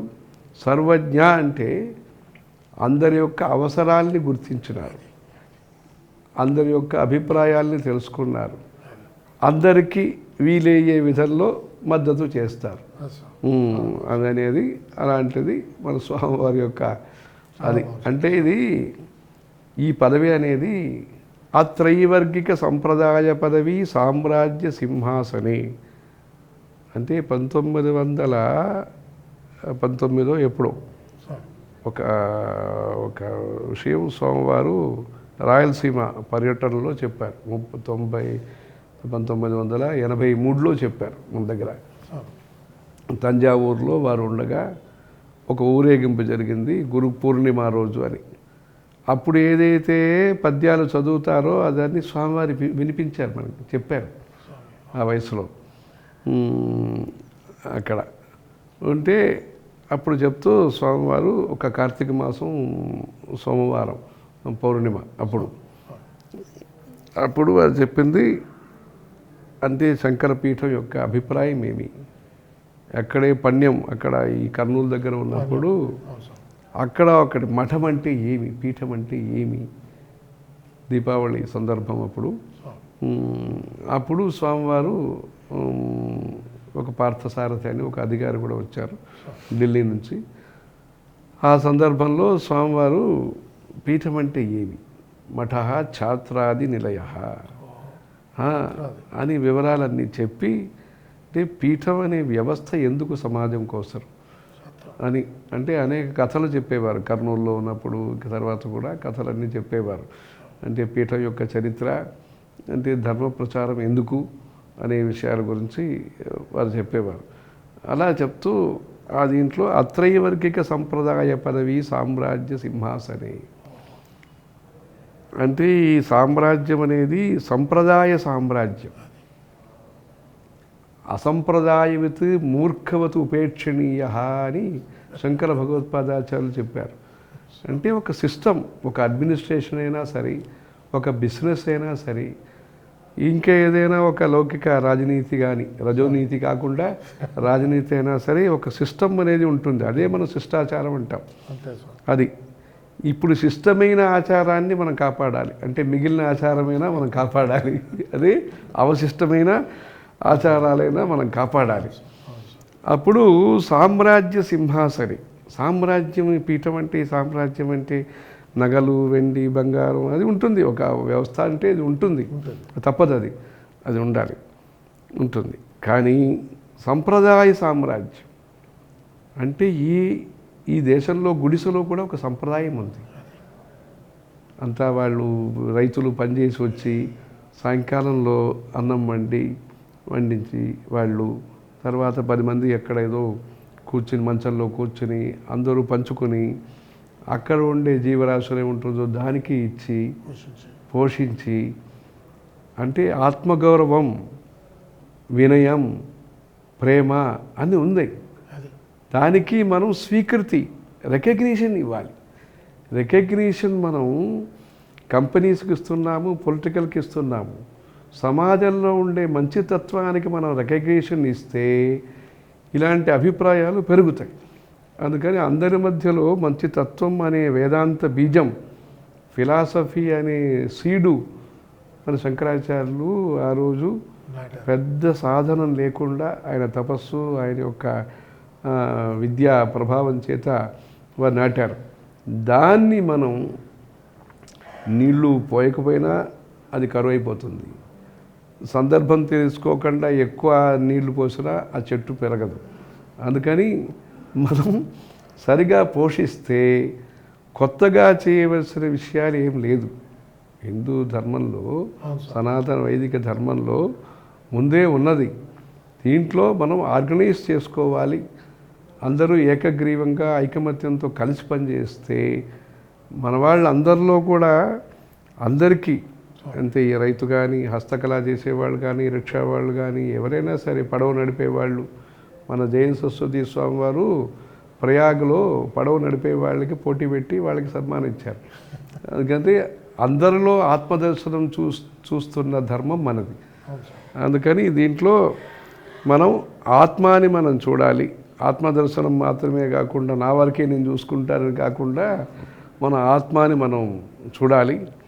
ఆ సంప్రదాయ పదవి అందుకే అందరికీ ఒక సంప్రదాయం అంటే బొట్టు పెట్టుకోవటం హారతులు ఇవ్వటం మాత్రమే కాదు.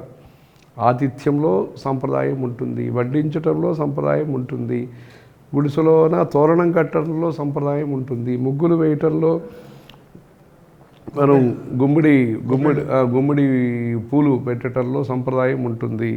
ఇక్కడ ఈ తెలంగాణలో జరుగుతున్న ఈ ఉత్సవాలు ఇది పూలన్నీ పెట్టుకుంటారే నవరాత్రి ముందు బతుకమ్మ పండగల్లో సంప్రదాయాలు ఉంటాయి. ఇలా అన్నిట్లో పేరు పెట్టడంలో సంప్రదాయం ఉంటుంది. అలాంటి సంప్రదాయ భూయిష్టమైన ఈ దేశంలో అసంప్రదాయవితి మూర్ఖవుదుపేక్షణీయ అని శంకరాచార్యులు ఆ సంప్రదాయాన్ని మనం పాటించాలి, పోషించాలని చెప్పారు. ఆత్రైవర్గిక సంప్రదాయం మామూలు సంప్రదాయాన్ని పాటిస్తేనే దేశంలో శాంతి భద్రతలు మంచిగా ఉంటాయన్నప్పుడు అత్రైవర్గికం అంటే నాలుగవది ధర్మార్థ కామ మోక్షం. త్రైవర్గికం అంటే ధర్మార్థ కామం. అత్రైవర్గికం అంటే నాలుగవది మోక్ష సామ్రాజ్యం, మోక్ష పురుషార్థం. ఆ పురుషార్థం గురించే విష్ణు సహస్రనామంలో శ్రీనివాస సతాం గతి అని శంకరాచార్యులు భాష్యం రాస్తూ దాంట్లో శ్రీనివాస సతాం గతి ధర్మార్థ కామమోక్ష సాధన హేతుభూత అంటే వెంకటేశ్వర స్వామిని డబ్బు కోసం మాత్రమే కోరుకోవాలనేది కాదు, భక్తి కోసం కూడా మనం కోరుకోవాలి, జ్ఞానం కోసం కూడా మనం కోరుకోవాలి అని శంకరాచార్యులు విష్ణు సహస్రనామ భాష్యంలో చెప్పారు. అలాంటి సంప్రదాయాన్ని మనలో పోషించేది ఆ పీఠం అనే ఒక వ్యవస్థ. ఈ పీఠం అనే విషయంలో మనం అందరూ కూడా భక్తులందరూ కూడా మనకి ప్రభుత్వం ఎలా మనకి అవసరమో రక్షణ కోసరము మనకి అలా ధర్మరక్షణం కోసం పీఠాలు అవసరం. అంటే ప్రభుత్వం దీనానాం ఖలు పరమబంధు పశుపతే ప్రముఖ్యోహం తేషామపి కిముత బంధుత్వమనయో త్వయైవ క్షంతవ్యాః శివమదపరాధాశ్చ సకలాః ప్రయత్నాత్ కర్తవ్యం మదవనం ఇయం బంధుసరణి. నన్ను మీరు కాపాడాలి అని పరమేశ్వరుడు దగ్గర ఆయన కోరుకున్నారు. మీకు నాకు ఉండే సంబంధము ప్రభుత్వం దీనానాం, మీరు ప్రభు పరమబంధు పశుపతే, నేను అసలు ఏమి లేనివాడు, నన్ను కాపాడవలసింది మీ ధర్మం అని శంకరాచార్యులు చెప్పారు. ఇప్పుడు అందరూ కూడా ప్రయత్నాత్ కర్తవ్యం మదవనం ఎం బంధుసరణి అన్నారు. బంధుసరణి అంటే మీ తాతలు ముత్తాతలు అమ్మమ్మ నానమ్మ వీళ్ళందరూ ఏదైతే బంధుత్వం మీ బంధువులు ఏ సరణిని ఏ మార్గాన్ని మీరు ఆచరించారో అలాంటి ధర్మాన్ని అవని కోసరం అవనం ఈ భూమండలం కోసరం మనం కాపాడటం, అప్పుడే వనం కాకుండా ఉంటుంది ఇది. అందుకని అలాంటి అవనం చేయటానికి ప్రయత్నాత్ కర్తవ్యం, ప్రయత్నమేనా మనం చేయాలి, ఫలితం ఇచ్చేది ఆయన. అది ప్రయత్నమే చేయకుండా ఫలితం ఇవ్వండి అంటే ఆయన ఎలా ఇస్తారు? అందుకని ప్రయత్నం అనేది మనం చేయాలి. అలాంటి మహత్తరమైన ప్రయత్నాన్ని మన స్వాముల వారిద్దరూ కూడా చేసి సమాజాన్ని ఒకటిగా తీసుకురావటం, మన ప్రాచీనమైన మన శాస్త్రాల్ని అద్వైతము వ్యాకరణము మీమాంస మన తపస్సు అన్నిటినీ కూడా కాపాడి మనకు మంచి ఒక సంస్థ మంచి ఒక వ్యవస్థనిచ్చారు. అందుకే ఈనాటికి కూడా ఇంత 2000 3000 వేద పండితులను చూస్తున్నాము, శాస్త్ర పండితుల్ని చూస్తున్నాము, ఇంతమంది అగ్నిహోత్రులను చూస్తున్నాము, ఇంతమంది పురస్చరణం చేస్తున్న వాళ్ళని చూస్తున్నాము, ఇంతమంది కళాకారులను చూస్తున్నాము, సంగీతం మనం కచేరీలు చేసే వాళ్ళు చూస్తున్నాము.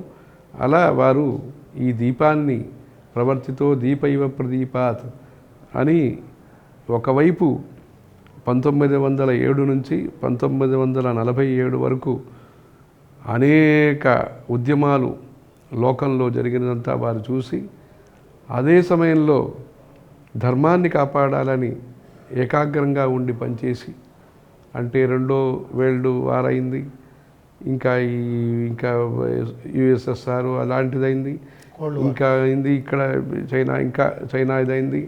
అదన్నీ వారు స్వామివారు భూలోక చరిత్రాన్ని ఒకవైపు చూస్తూ ఈ సంధ్యావందనం ఉండాలి, ఇక్కడ దీపం వెలిగించే వాళ్ళు ఉండాలి, బొట్టు పెట్టుకునే వాళ్ళు ఉండాలి, ఈ తాళపత్రాన్ని చదివే వాళ్ళు ఉండాలి, ఈ శిలాలేఖాన్ని కాపాడే వాళ్ళు ఉండాలి. అంటే మనం శాస్త్రాన్ని నమ్ముకునే వాళ్ళు కొందరు ఉంటారు, ప్రత్యక్ష ప్రమాణాన్ని నమ్ముకునే వాళ్ళు కొందరు ఉంటారు అని లోకాన్ని వారు అర్థం చేసుకుని లోకానికోసం ఇంత పని చేసి లోకానుగ్రహం చేశారు. అందుకని ఇలాంటి ఈ ధర్మ సంస్కృతిని కాపాడటంలో మన గౌరవం ఉంటుంది, మన యొక్క భవిష్యత్తు ఉంటుంది, ప్రజా సంక్షేమం కూడా ఉంటుంది. అందుకని మహతే క్షత్రాయ మహత ఆధిపత్యాయ మహతే జానరాజ్యాయ అని ఒక గొప్ప దేశంలో ఏషవో భరతారాజాసో మోస్మాకం బ్రాహ్మణ నాగం రాజేత్య అంటారు. అలా లోకహితం కోసం అందరూ కలిసి పనిచేయాలి. ఈ ఆధునిక భారతీయులందరికీ కూడా మన రామాయణ ఘట్టం, అద్భుతమైన రామమందిర ఘట్టం, భక్తి ప్రపత్తులన్నీ కూడా దేశవ్యాప్తంగా వికసిత్ భారత్ అని చెప్పి ప్రధానమంత్రి గారు చెప్తున్న దిశగా వెళుతున్న సమయంలో వైదిక కర్మ అంతా కూడా స్వామివారి పర్యవేక్షణలో జరగడం మా అందరి అదృష్టంగా భావిస్తున్నాం. స్వామి, భక్తులతో కొన్ని వివరాలు స్వామివారు పంచుకుంటే కృతజ్ఞతలు, ధన్యులు అవుతారు. అది ఈ అయోధ్య ఉద్యమంతో మన కంచికి దీర్ఘకాలంగా సంబంధం ఉంటుంది. మన కంచి స్వామివారు 86వ సంవత్సరము అందరికీ దర్శన అవకాశం, రాముల వారి దర్శన అవకాశం ఇప్పించిన సందర్భంగా మన జయేంద్ర సరస్వతి స్వామివారి ద్వారా ఛత్రచామరాలు సమర్పించి ఆ రాముల వారికి, మహారాజుకి, చక్రవర్తి తనూజాయ సార్వభౌమాయ మంగళం, వారికి మొదటి మర్యాద కింద అలా మునిమానస హంసిక అంటే తపస్వాధ్యాయ నిరతం, అది అలా తపస్వాధ్యాయంలో ఉండే రాముల వారికి అలా సన్మానం చేశారు. తర్వాత ఉద్యమంలో కూడా అనేక సందర్భంలో ఆశీర్వచనాలు, మార్గదర్శనాలు, సమన్వయ సంగోష్ఠులు, శాంతి సంగోష్ఠులు, వేరు నమ్మకం ఉన్న వాళ్ళందరూ కూడా కంచికి రావటం, వారితో సంప్రదించటం, అనేక నమ్మకాలు. అంటే ఆశ్చర్యం కావచ్చు మీకు, జార్జ్ ఫెర్నాండెస్ గారు ఈ ఆంధ్రదేశంలో కట్టుకున్నట్టుగా పంచలు కట్టుకుని వచ్చారు. రైల్వే మినిస్టర్గా ఉన్నప్పుడు వచ్చారు కంచికి, అప్పటి ప్రభుత్వం పంపించి వచ్చారు.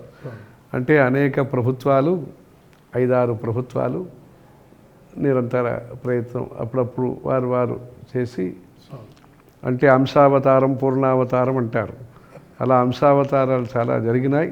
తర్వాత పూర్ణావతారం అయ్యి భగవంతుడు దివ్య దర్శనం ఆయన కటాక్షిస్తున్నారు, అలా అయింది. అప్పుడు అంటే 97వ సంవత్సరం అని గుర్తు.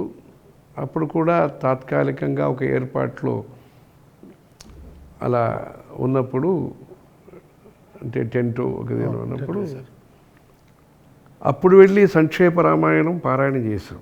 అక్కడ వాల్మీకి రామాయణం చేశాం. అప్పుడు కాశ్మీరు అదన్నీ చూసుకుని వచ్చినప్పుడు మన జయ సరస్వతి స్వామితో కలిసి అక్కడ వెళ్ళి కొన్ని రోజులు ఉండి, కానీ అది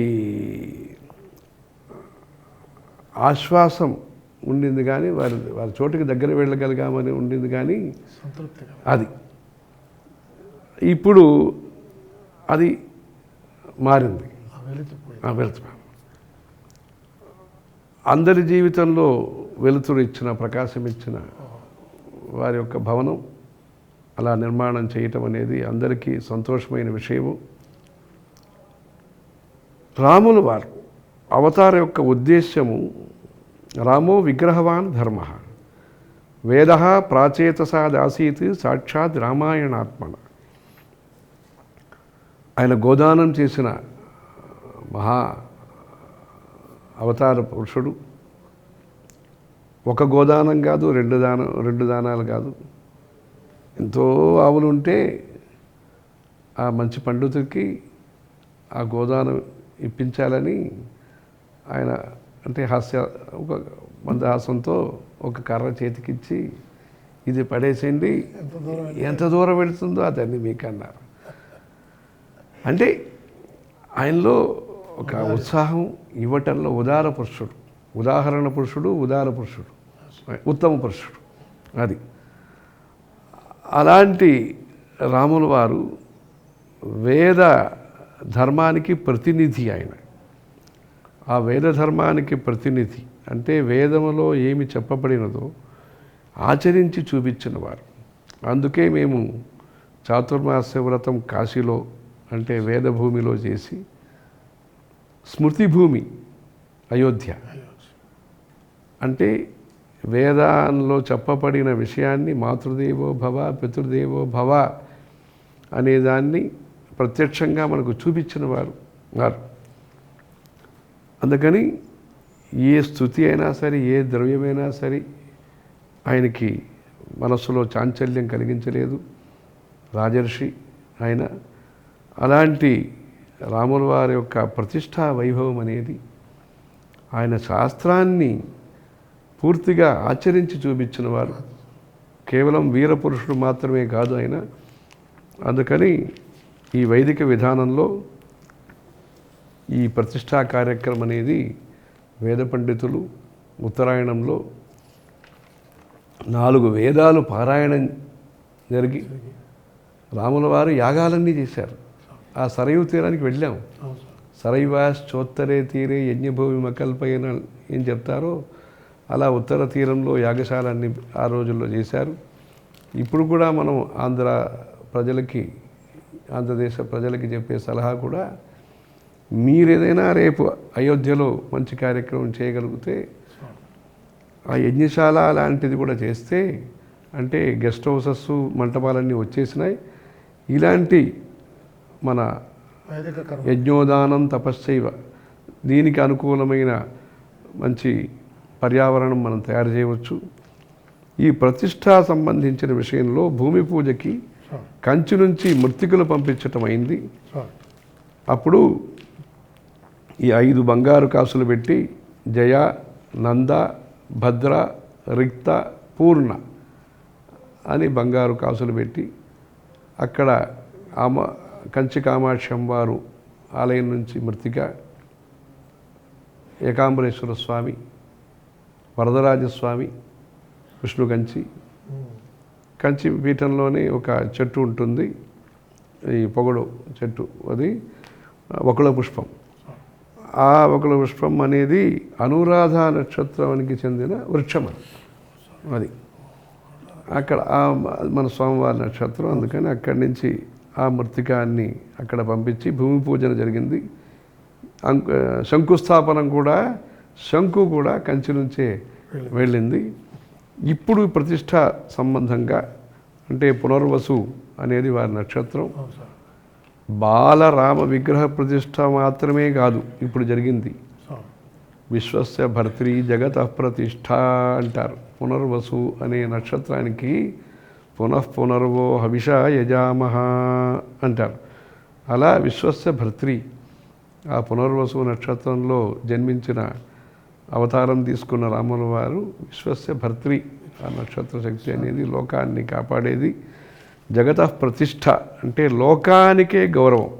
ఈ కార్యక్రమం చేత లోకానికే ఒక ప్రతిష్ట. దీంట్లో మన శాస్త్ర ప్రకారము ఏదైతే పూజలు చేయాలో ఇవన్నీ కూడా వైదిక అనుష్ఠానాన్ని కాశీలో ఉండే దక్షిణ దేశానికి చెందిన మన పండితులు అందరూ వెళ్ళి ఇక్కడ మనం ఎలా చేస్తాము, దక్షిణ దేశంలో మృత్సంగ్రహణము, నాడి అంటే దర్భతో మనం చేసేది, ఇంకా నవగ్రహారాధనం, చుట్టూ మాతృకాదేవి పూజలు, కలశాలు, మూలమంత్ర జపము, తర్వాత ఆ విగ్రహానికి అధివాసాలు. అంటే ఆ శైత్యంలో కూడా మన వాళ్ళు అందరూ ఉండి సశాస్త్రీయంగా అది ఆ అవకాశం మన వాళ్ళకి ఇచ్చారు. అందుకని దీన్ని పర్ణశాల అంటే ఆ రోజు అయోధ్యలో ఒకరోజు వెళ్ళి దర్శనం చేసుకునే అవకాశం వచ్చింది మనకి. వెళ్ళినప్పుడు ఆ పర్ణశాల చూస్తే ఈ రాముల వారిని నిర్మించిన పర్ణశాలలాగా కనిపించింది. అది మంచి ఆకులతో మంచి దీంతో బాగా చేసి మంచవటిలాగా అది కనిపించింది. అలా యాగశాల యంత్ర ప్రతిష్ఠ అంటే శంకరాచార్యులు అనేక క్షేత్రంలో యంత్ర ప్రతిష్ఠ చేశారు. అలా హైదరాబాద్కి భాగ్యనగరానికి ఆ బంగారం అది తీసుకొచ్చారు. చేసి మన పండితులు ఆ రామ మూలమంత్రముని దాంట్లో రాసి యజ్ఞశాలలో పెట్టి ఆ యజ్ఞశాల కాలంలో ఆ సందర్భంలో అక్కడి ముందే వెళ్ళిపోయినారు. ఆ రోజు ఈ రాముల వారి యొక్క విగ్రహం కింద ఆ బంగారు యంత్రం రామ మూలమంత్ర యంత్రం ప్రతిష్ఠింపజేసి దాంట్లో ఇప్పుడు రాముల వారు వెలసి ఉన్నారు. అలా యంత్ర ప్రతిష్ఠ అనేది జరిగింది. ఆ రోజు వాడిన కలశం అనేది కూడా అనుష్ఠానానికి రాముల వారి యొక్క వెండి కలశం, రాముల వారు సీత లక్ష్మణ స్వామి ఒకవైపు, ఇంకొక వైపు ఆ వెండి కలశంలో కోవిదారం అంటే అయోధ్యకి ఇప్పుడు ఆ ధ్వజం ఏముంటుందో ఆ జెండా అది కూడా పెట్టి మంచి కలశం తయారు చేసి ఇక్కడి నుంచి అక్కడ అదే అనుష్ఠానానికి వాడారు. అంటే బంగారంతో ఆ కోవిదారం ధ్వజం కూడా తయారు చేసి, అంటే మనకి శాస్త్రము ముఖ్యము, చరిత్రము మనకి ముఖ్యము. అలా అద్భుత చరిత్రం కదా ఈ సంఘటన అనేది, ఇది మంచి ఉత్సవం దానికి. అలా న్యాసం అంటే న్యాసం అనేది మనం చూస్తుంటాం, లఘున్యాసం మహన్యాసం అని. ఇది మహత్తరమైన న్యాసం. ఆ భావన అంటే ఆ రోజు రోహిణీ నక్షత్రము ఏకాదశి రోజు ఆ న్యాసం అనే కార్యక్రమం జరిగింది.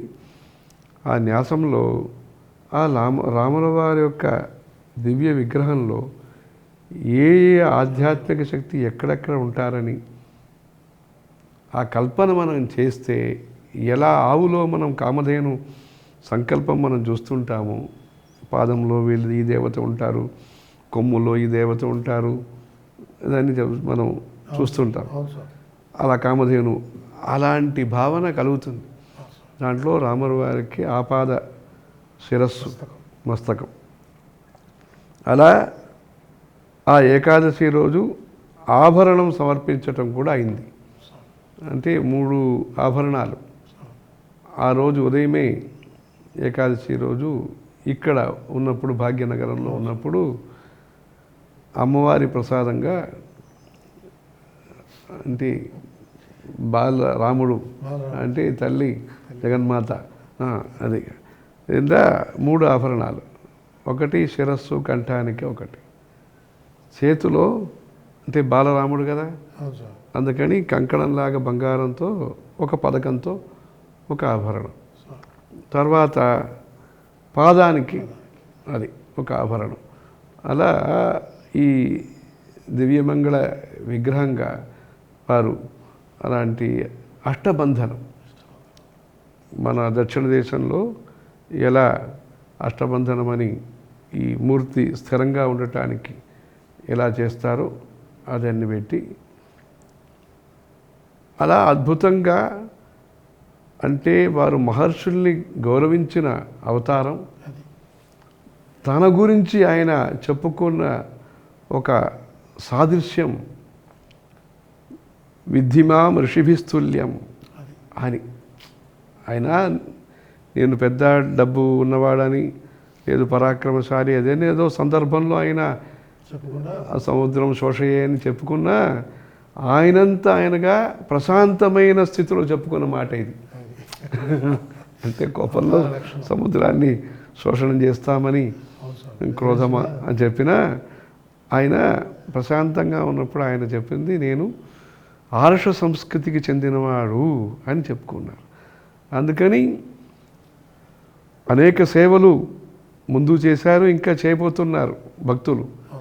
కానీ దీంట్లో కూడా ఉత్తమ పక్షంగా ఉండాలని ఆ చలిలో కూడా అక్కడ వాళ్ళు ఇక్కడ వాళ్ళు అందరూ కలుసుకొని మన పండితులందరూ కూడా సంయుక్తంగా ఆ చలిలో వీళ్ళందరూ కూడా మంచిగా అనుష్ఠానాలన్నీ గంటలు అక్కడ యజ్ఞశాలలో కూర్చుని మన వాళ్ళు పూర్తి చేశారు. అంటే మన వాళ్ళ యొక్క శ్రద్ధ, అక్కడ వాళ్ళ యొక్క సహానుభూతి, అది అన్ని పనులు కూడా సహానుభూతి ఉంటేనే మంచిగా సాధ్యమవుతుంది.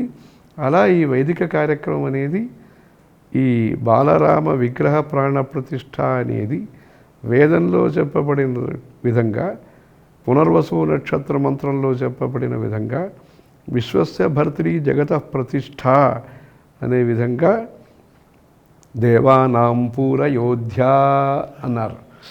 తస్యాగం హిరణ్మయ కోశ, తస్యాం హిరణ్మయ కోశ స్వర్గో లోకో జ్యోతిషామృత అని చెప్పి అలా గొప్పగా చెప్పారు. అలాంటి మంచి విభూతిని మనకి ఆ స్వామివారు కలిగించిన ఈ వేద నమ్మకం ద్వారా అందరూ కూడా సహకరించి ఈ వేదశాస్త్ర ప్రకారంగా ఈ ప్రాణప్రతిష్ఠ కార్యక్రమం జరగటం, తద్వారా అందరికీ కూడా ఈ బాలరాముడి యొక్క దర్శనం కోటానుకోటి, అంటే అందరికీ సమకాలంలో అలాంటి జరిగింది. మంచి మహత్తరమైన కార్యక్రమం. ఆస్తిక లోకం అంతా కూడా స్వామివారికి చాలా రుణపడి ఉంటుంది. ఎందుకంటే ఒక పక్క ప్రచారంలో వైదిక ప్రాముఖ్యత తగ్గిందని చెప్పి కొంత జరిగిన తరుణంలో నిశ్శబ్దంగా స్వామివారు అంటే అంతా కూడా పూర్తిగా నిర్వహణ చేయించి, నిశ్శబ్దం అనేది మంత్రశబ్దమే వినిపించింది. లౌకిక శబ్దాలు నిసర్గంగా జరిగింది. అది జరిగింది. అంటే ఆయన యజ్ఞ సంరక్షణ మూర్తి. అది స్వామి. అవును స్వామి. శంకరాచార్యులు చిన్న వయసులో చేసిన మొదటి పని కనకధారా స్తోత్రం. రాముల వారు చిన్న వయసులో చేసిన గొప్ప పని యజ్ఞ సంరక్షణ. అందుకని ఇంకా మండలాభిషేకం సందర్భంలో కూడా మంచి మంచి కార్యక్రమాలు జరగబోతున్నాయి. అందుకని అయోధ్యలో ఈ వేదశాస్త్ర ప్రకారంగా మంచిగా శాస్త్రీయంగా మన పూజలన్నీ చేశారు. మన వాళ్ళు శ్రద్ధగా కూర్చుని చేశారు. అది రాముల వారు పర్ణశాలలో మంచిగా యజ్ఞశాల మంచిగా జరిగింది. స్వామివారి సమయం ఎక్కువ తీసుకోవడం భావ్యం కాదు. ఇంకొక విషయం స్వామివారితో ప్రస్తావన చేసి ముగిస్తాను స్వామి. స్వామివారు అనేక మార్లు చెప్తూ ఉంటారు, ఈ విశ్వాస కేంద్రాలు వికాస కేంద్రాలుగా మారాలి, దేవాలయ వ్యవస్థ అనేక రకాలుగా తీర్చిదిద్దితే బాగుంటుందని స్వామివారు చెప్తున్నారు. కానీ ప్రస్తుత తరుణంలో ప్రభుత్వ ఆధీనంలో అనేక దేవాలయాలు ఉన్నాయి కాబట్టి ప్రభుత్వాలు ఏ విధమైన చర్యలు తీసుకుంటే బాగుంటుంది అనే విషయం స్వామివారు సెలవిస్తే సంతోషిస్తారు. శాంతి భద్రత అనేది కేవలం కర్రల ద్వారా వచ్చే విషయం కాదు, కరాలు ద్వారా వస్తుంది. కానీ కరావలంబం లక్ష్మీ నృసింహ మమదేహి కరావలంబం వల్ల వస్తుంది, కానీ కర్రల ద్వారా వచ్చేది కాదు. పాల్ ప్రింటన్ అని ఒక విదేశ భక్తుడు మన స్వామివారిని సందర్శించి ధర్మ సందేహాలు అడిగినప్పుడు, ఇప్పుడు రెండవ విశ్వమహాయుద్ధం జరుగుతుంది అంటే 1930 ఆ ప్రాంతంలో అయినా, ఇది ఎలా కొనసాగుతుందా లేదు ఆపేస్తారా, ఎలా దీనికి పరిణామం అని ఆయన ప్రశ్నించగా స్వామివారు చెప్పారు, అప్పుడు ఇది ఆయుధాలు లేకపోతే ఆగేది మాత్రం కాదు, ఆయుధాలు ఉంటే ఆయుధంతో యుద్ధం చేసుకుంటారు, లేకపోతే కర్రలు ఉంటే కర్రలతో యుద్ధం చేసుకుంటారు. ఎప్పుడు మనస్సులో మార్పు వస్తుందో అప్పుడే శాంతి వస్తుంది అని ఆ చిన్న వయసులో స్వామివారు అంత గొప్ప విషయాన్ని చెప్పారు. అవును సార్. ఆ విధానంగా ఇప్పుడు విశ్వాస కేంద్రాలు, గుడిలు, మందిరాలు, దేవస్థానములు, ఆ దేవస్థానాలు ధర్మస్థానాలు కావాలి. ఆ ధర్మస్థానానికి మంచి ఆస్థానం కావాలి. మంచి ఆస్థానం కావాలంటే అది భౌతిక దృష్టి నుంచి విముక్తికి పొందాలి. అంటే ప్రజలకు మోక్షాన్ని, ముక్తిని కలిగిస్తున్న భగవంతుడి యొక్క స్థానానికి కూడా మోక్ష అవసరం ఉంది కొంత. అలా అంటే మనం దేశ నిర్మాణం అన్నప్పుడు దేశం అప్పటికప్పటి విభజనం చేశారు. అది హఠాత్తుగా అయిపోయింది. మన స్వామివారు అప్పుడు చెప్పారు, ఈ దేశం విభజన వద్దు, సంతస్థాన్ అని ఒకటిగా ఉండాలి, హిందుస్థాన్ పాకిస్తాన్ అని విడిపోకూడదని చెప్పారు. దానికోసం తర్వాత రోజుల్లో కూడా ఇద్దరు పెద్ద సమాజం మధ్యలో ఈ సంఘర్షాలన్నీ ఉండకూడదని, ఎవరికి కలహాలు, కష్టాలు ఉండకూడదు, కౌతూహలమే ఉండాలి అని అనుకుని స్వామివారు ఆదివారంలో సాయంత్రం పైన ఏమి తీసుకోరు. అది ఏకాదశి, నవరాత్రి, శివరాత్రి ఆచరిస్తున్న స్వామివారు ఆదివారం ఇట్లా పెట్టుకున్నారు. ప్రశాంతి కావాలి, అందరూ శాంతంగా ఉండాలి, సంఘర్షాలు పనికిరావు అని. అలా ఉన్నప్పుడు ఈ దేశంలో స్వతంత్రం వచ్చింది, కానీ మనం ఎవరితో కలవాలో వాళ్ళతో కలవలేకపోయినాము, మనతో ఎవరు కలవాలో వాళ్ళు కలవలేదు. అందుకని ఇది భూఖండంలోనే ఒక ద్వీపంలాగా ట్రీట్ చేశారు. అది ట్రీటీస్ ఉన్నాయి కానీ ట్రీట్మెంటు సరిగా లేదు. అది అలా ఉన్నప్పుడు మన దేశంలో తొందరపాట్లో ఏది ముందు జరగాలో అది వెనకాల జరుగుతుంది, ఏది తర్వాత జరగాలో అది ముందు జరిగిపోయింది. ఆ అల్లకల్లోలంలో అందరికీ ఏది కావాలి, ఏది రావాలి, అది లభించలేదు. అందుకని దాంట్లో దీంట్లో ఏదో తొందరపాట్లో జరిగినాయి. ఈ అడ్మినిస్ట్రేషన్ రిఫార్మ్స్ కూడా మనకి అస్తవ్యస్తం కొంత అయింది. అది వికాసం కలగలేదనేది కాదు, మధ్య మధ్యలో హ్రాసం కూడా కలిగింది ఇంట్లో. అందు కారణం చేత ఏది మనం వికాసమని గుర్తించాలో దాన్ని గుర్తించలేకపోయినాం. భవనాలు నిర్మాణమే వికాసమని, అలంకారాలే వికాసమని, అధికారమే మనకు ప్రాప్యమని, ఏది మన మూలతత్వం భారతీయ విజ్ఞానం ఉంటుందో ఆత్మతత్వం, ఇది అక్కర్లేదు. న కర్మణ న ప్రజయ న ధనేన త్యాగేన ఏకైన అమృతత్వం ఆశుహ అని త్యాగమే మనకు ముఖ్యమన్నారు. ఆ త్యాగానికి త్యాగం చేసేసాం.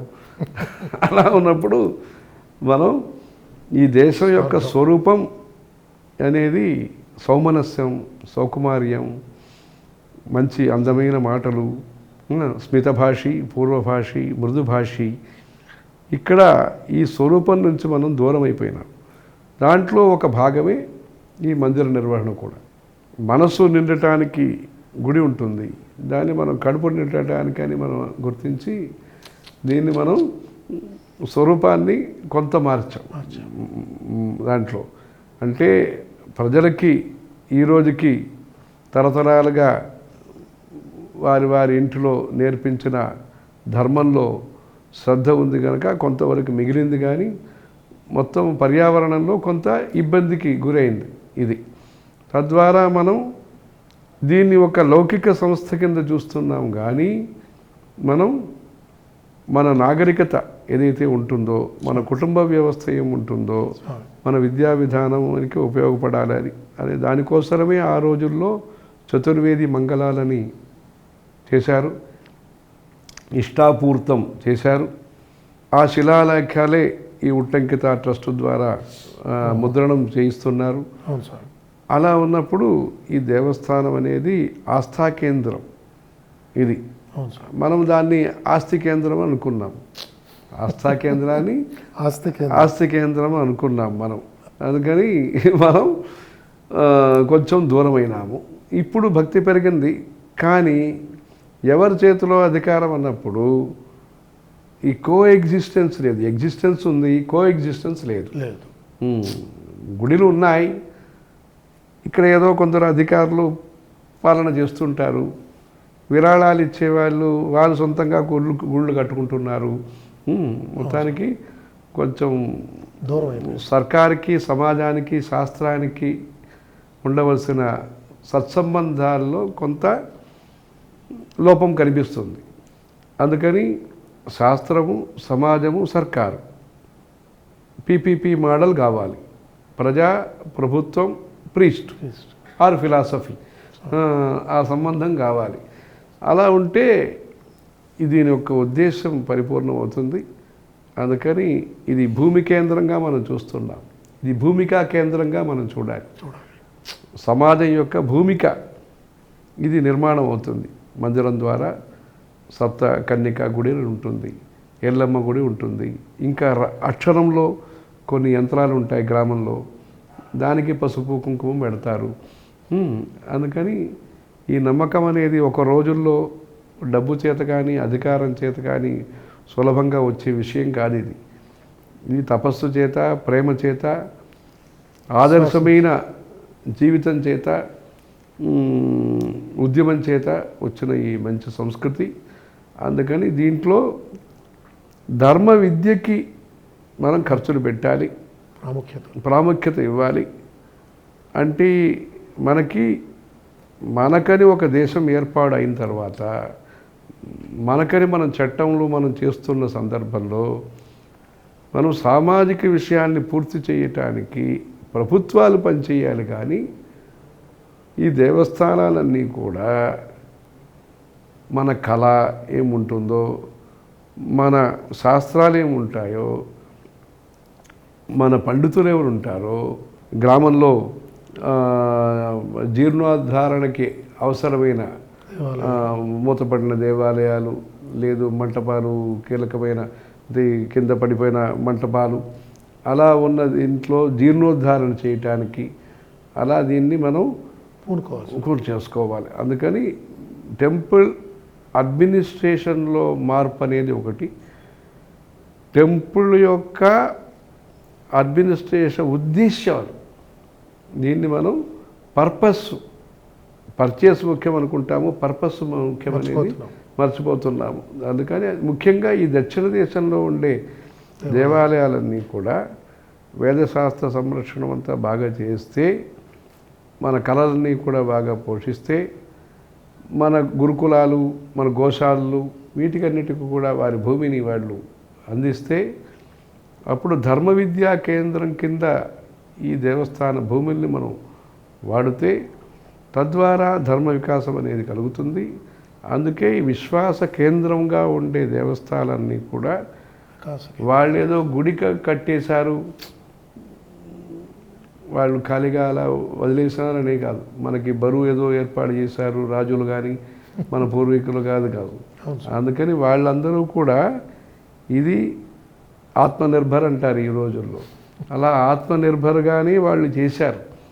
వాళ్ళు ఇన్ని ఎకరం భూమి, ఇన్ని సత్రాలు అన్నీ చేశారు. వాళ్ళు ఏదో కేవలం ఏదో గుడి కట్టి ఆ ఖర్చులకి ఏర్పాటు చేశారనేది కాదు, ఆదాయం కూడా వాళ్ళు ఏర్పాటు చేశారు, చూపించారు. దాన్ని మనం సక్రమంగా మనం వాడి వినియోగించుకొని మన ఆర్ష సంస్కృతి, గొప్ప సంస్కృతిని మనం కాపాడటానికి, అంటే దేవస్థానం యొక్క ఆదాయమును ధర్మ ప్రచారానికి ముఖ్యంగా ఖర్చు పెట్టారు. అది అలాంటి విషయంలో మంచి నిర్ణయం అన్ని రాజ్యాల్లో కూడా మంచిగా వచ్చి అది చేయాలి. అదృష్టవశాత్తు ఇక్కడ తిరుపతి అలాంటిది ధర్మానికి ఉన్న వాళ్ళల్లో వాళ్ళు ఎక్కువ చేస్తున్నారు. వాళ్ళు చేయవలసింది కూడా చాలా ఉంటాయి. మొత్తానికి ధర్మ ప్రచార పరిషత్ అని కాశీలో కూడా పెట్టాలని, అయోధ్యలో కూడా తిరుమల తిరుపతి దేవస్థానం లాగా పెట్టాలని మనం కూడా చెప్తూ ఉంటాము. హర్ పంచాయత్ మే పండిట్ జీ హోనా, హర్ మందిర్ తిరుపతి హోనా అని. తిరుపతి మోడల్లో అక్కడక్కడ డెవలప్మెంటు చేయాలి అని చెప్తుంటాము. అందుకని మనం ఇంకా కొంత అంటే ఇప్పుడు మనం కొంత సంపన్నులైనాం గనక మనం అక్కడి నుంచి మనం అపేక్ష పెట్టుకోకుండా, లౌకిక అపేక్షల్ని మనం పెట్టుకోకుండా, దాన్ని ఉపేక్ష చేయకుండా, దానికి ఆక్షేపము చెప్పకుండా, అక్కడ చేయవలసిన కార్యక్రమాన్ని సంక్షేపం చేయకుండా మనం అది అందుకని ఈ దేవాలయ వ్యవస్థలో మనం కొంత అందరూ కూడా అంటే ప్రభుత్వాలు, ప్రజలు, భక్తులు అందరూ కూడా కలిసి ఒక సంఘటితమైన ఒక ప్రయత్నం చేస్తే మంచి ఫలితాలు మనకు ఉంటాయి. ఇదే మనకు ఉత్తర దేశంలో కూడా ధర్మ ప్రచారానికి ఆదర్శం అవుతుంది. ఈ ఆదర్శాన్ని పెట్టుకునే ఇంత మంచి మంచి గుళ్ళు వాళ్ళు కడుతున్నారు. ఉత్తర దేశంలో ఇప్పుడు ఒక 10 సంవత్సరాల్లో వచ్చిన ఈ మందిర విస్తార కార్యక్రమానికి మార్పులన్నీ కూడా నాంది మన ఆంధ్రదేశంలోనే, ఇక్కడే మనకి ఆంధ్రప్రదేశ్, తెలంగాణలో జరిగే మంచి మంచి కార్యక్రమాలన్నీ కూడా వాళ్ళు చూసి అలాంటివి చేస్తున్నారు. అందుకని మనం చేసినప్పుడు ఇంకా దేశంలో విస్తారంగా మంచి ధర్మ ప్రచారం జరుగుతుంది. హిందూ ధర్మం ఛానల్ శక్తి గొప్పగా ఉంటుంది. నీళ్లు నదిలో ఉన్నాయి. ఈ పంట ప్రదేశానికి వెళ్ళాలంటే కెనాల్స్ కావాలి. అలా ఛానలైజ్ చేయటం, విజ్ఞానాన్ని, ఎంటర్టైన్మెంట్ ఇండస్ట్రీని మన ధర్మ ప్రచారం కోసం మన ధర్మంలోనే కావ్యములని, పురాణాలని, నాటకాలని, ఎంటర్టైన్మెంటు, నృత్యమని, బుర్రకథ అని, అవధానమని, అలా ఎంటర్టైన్మెంట్ అనేది అంటే వస్తుతత్వాన్ని, వాస్తవతత్వాన్ని గుర్తించిన ఏకైక ధర్మం మన హిందూ ధర్మం. దీనికి హిందూ ధర్మ ప్రచారం కోసము ఈ టీవీ ద్వారా ధర్మ ప్రచారానికి, తెలుగు సాహిత్యము, సంస్కృత భాషా ప్రచారానికి ఈ మంచి సంకల్పంతో చేస్తున్నారు. ఈ సంకల్పము మంచి ఫలితాలిచ్చి విజ్ఞానం యజ్ఞం తరుతే అన్నారు. అలా ఈ టెక్నాలజీ మంచి ధర్మయజ్ఞానికి అనుకూలంగా ఉండాలని భగవంతుణ్ణి ప్రార్థిస్తున్నాం. స్వామివారికి అనేక కోటి ప్రణామాలు. హిందూ ధర్మ ఛానల్ యాజమాన్యం పక్షాన, హిందూ ధర్మ ఛానల్ చూసే ప్రేక్షకుల పక్షాన స్వామివారికి కృతజ్ఞతాభివందనాలు నేను ఆవిష్కరించుకుంటూ స్వామివారి దగ్గర సెలవు తీసుకుంటాను. హర హర శంకర, జయ జయ శంకర. శంకర హర హర శంకర, జయ జయ శంకర.